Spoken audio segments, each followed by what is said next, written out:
Pagpasok namin sa museum, ipinaliwanag ng tour guide ang mga rules na dapat sundin ng mga visitors. Sinabi niya na bawal hawakan o kunin ang gamit sa loob ng museum. Ipinaalala niya rin na huwag masyadong mag-video o mag-picture habang siya ay nagsasalita. Nang sa gayon, hindi siya maistorbo habang nagdi-discuss. Isa sa mahalagang patakaran na binigyang diin niya ay bawal gumamit ng flash kapag kumukuha ng litrato o video sa loob ng museum. Pagkatapos ng oryentasyon, pinanood namin ang isang video tungkol sa Last Caveman ng Palawan. Matapos ang video, naglibot kami at tiningnan ang iba't ibang displays, paintings at mga gamit sa loob ng museum. Ipinaliwanag ng tour guide ang bawat item at kahalagahan ng mga ito sa kasaysayan at kultura ng Palawan.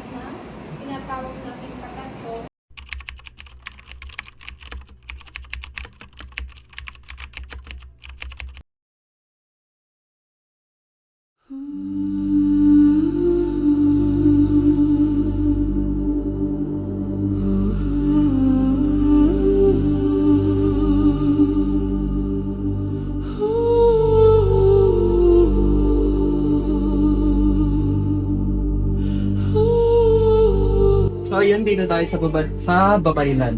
Yung Babaylan, alam na rin natin siguro yan, shaman sa English. Sila yung mga leader sa mga rituals tuwing may harvest time, sa Thanksgiving, ganon. And ayun naman sa likod, nakikita nyo yung old script ng mga Tagbanwa people. Nag-i-exist na yan sila noong bago pa tayo sa buong ng Spain. Pati itong Babaylan. Pero dahil nung sinakop tayo ng Spain, pinatay na ang mga Babaylan, so ngayon wala na tayong nakikitang ganun.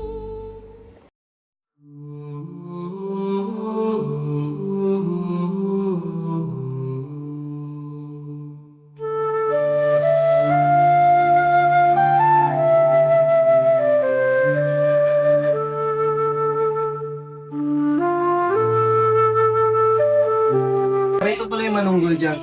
Replica lang ko siya, yung original nito is nasa National Museum. So yung nilireflect ng bangka is afterlife.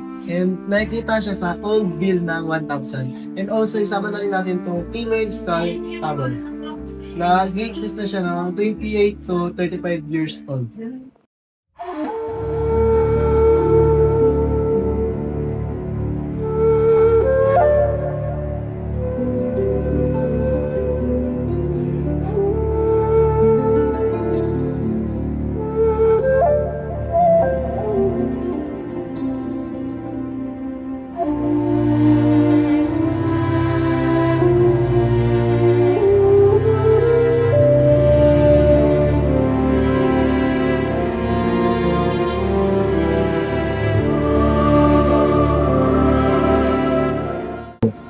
This is Tingkop 22. Ito ay ginagamit sa transporting food in the tiny Tingkop. Ito ay nilalagyan ng barya and coins. And then the last one Tingkop, ito po ay ginagamit to food storage. Ito ay ginagamit ng Palawan tribe from Brooks Point, Palawan.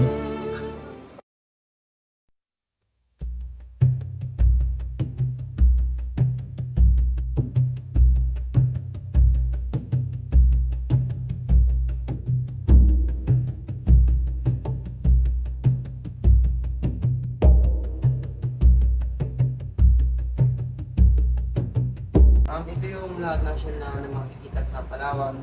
For example, ito yung Mitra. Marami siya sa sa Taytay. Tapos yung Mitra Papalis yan, dalawa sila. Tapos yung isa is Cyprea tigris.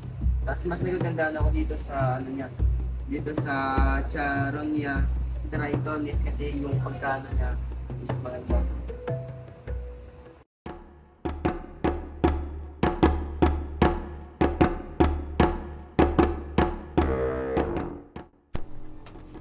Lantaka. Ang Lantaka ay isang maliit na kanyon na nagmula sa Timog Silangang Asya at ginamit din sa Pilipinas noong unang panahon. Karaniwang itong ginagamit sa mga bangka, kuta at sa mga lugar malapit sa dagat. Ginagamit ang Lantaka para sa pagtatanggol laban sa mga kaaway at mga pirata na umaatake sa mga baybaying lugar. Bukod sa proteksyon, nagsilbi rin ang Lantaka bilang simbolo ng kapangyarihan at seguridad ng isang lugar. Ipinapakita nito kung paano ginamit ng ating mga ninuno ang teknolohiya noon upang maprotektahan ang kanilang komunidad. Sa pamamagitan ng Lantaka, mas nauunawaan natin ang kahalagahan ng depensa at ang paraan ng pamumuhay noong unang panahon.